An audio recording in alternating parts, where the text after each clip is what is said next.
Let's embark on an intriguing journey through time. A quick gaze into the annals of corporate history reveals a fascinating cycle of ascension and decline.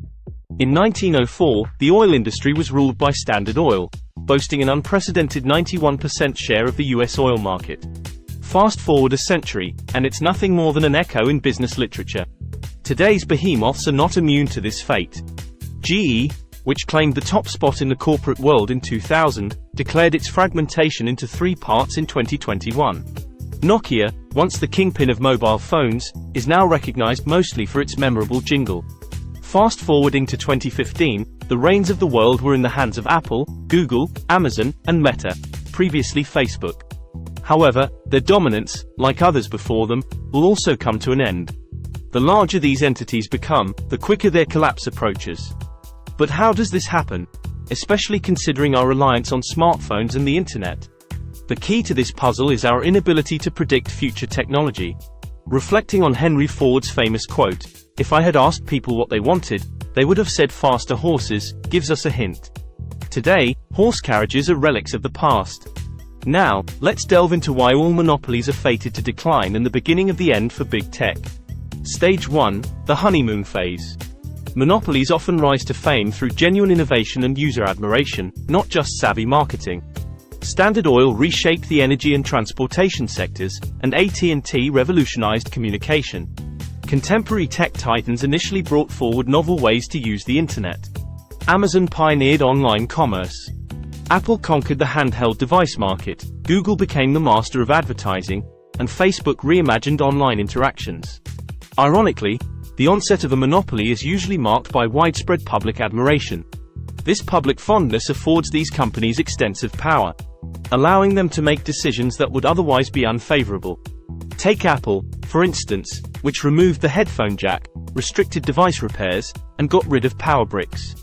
Yet, their position as the globe's largest company remains unchallenged, courtesy of iPhone aficionados. Such consumer-unfriendly moves often expose a company's monopoly status. At this point, the company has a stronghold on the market and starts to build an empire.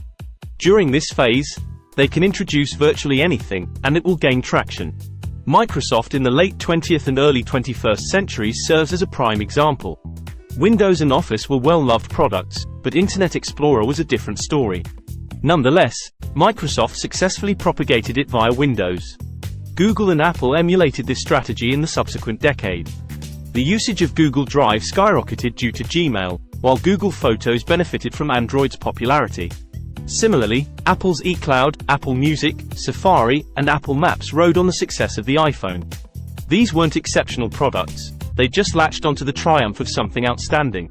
However, this game plan has a shelf life. Stage 2, internal decay. The seeds of self-destruction for most monopolies are sown internally. As their dominance grows, there's an increasing dissonance between the company's founding mission and the objectives of its employees.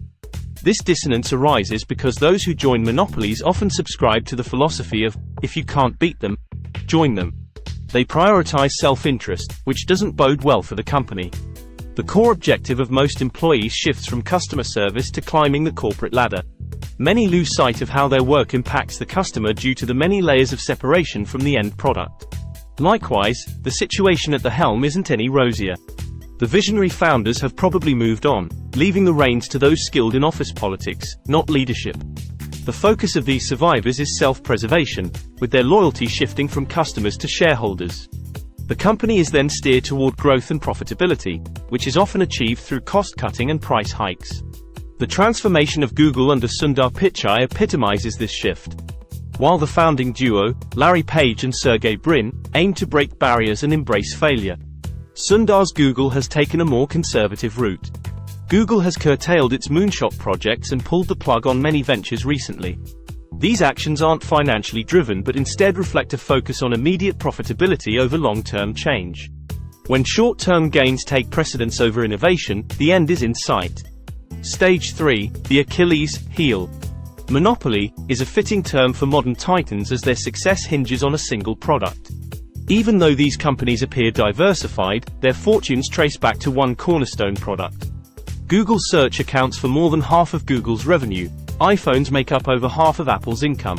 Amazon relies heavily on AWS for profits, and Meta's revenue stream is concentrated in Facebook, WhatsApp, and Instagram. Microsoft stands out by morphing into a tech conglomerate. However, only time will reveal if this strategy stands the test of time. For the rest, their structures are precariously balanced. Their auxiliary products' fortunes are tied to the success of their flagship product. For instance, how many would continue using eCloud if the iPhone were disrupted? Would Meta's vision of the metaverse attract attention without Facebook's influence? Once the main product begins to wane, the entire corporation starts to unravel. This doesn't suggest instant bankruptcy but rather a slow fading into insignificance, like IBM or AT&T. They may still be ubiquitous, but their brand loses its impact. If the public migrates to ChatGPT as an alternative to Google search, they will naturally lean toward associated products like Microsoft's Edge, Bing, Outlook, OneDrive, and Microsoft Office. Suddenly, Google's Chrome, Gmail, Google Drive, and Google Office are out of favor, even though their quality remains intact. The flagship product's decline leads to a domino effect, making other products irrelevant. This paints a clear picture that these tech giants aren't as invincible as they may seem. Even though they offer a multitude of services, only a few products truly captivate the users. When these products fall out of favor, the entire corporation takes a hit. FAANG's expiration date. The era when people adored FAANG companies is in the rearview mirror.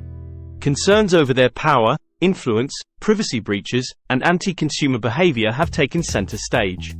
These companies have already navigated the initial phases of the monopoly lifecycle. They have used their market dominance to branch out into diverse products and services, becoming omnipresent. Their priority has shifted from bettering the world to inflating their stock value, as demonstrated by massive stock buybacks.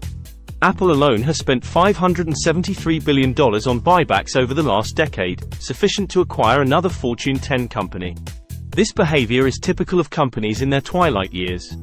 If this were 2007, Apple would be channeling its resources into enhancing manufacturing, logistics, and R&D, instead of pouring trillions into buybacks.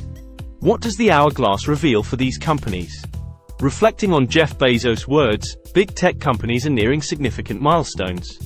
Amazon has been around for 29 years, Google for 25, Facebook for 19, and Apple for 47, although it's been only around 20 years in its current avatar. The golden age for these companies is probably over. This doesn't imply they will go bankrupt overnight, but they are on a trajectory to become the Ciscos and Intels of their time. Eventually, they will share the fate of Xerox and Kodak.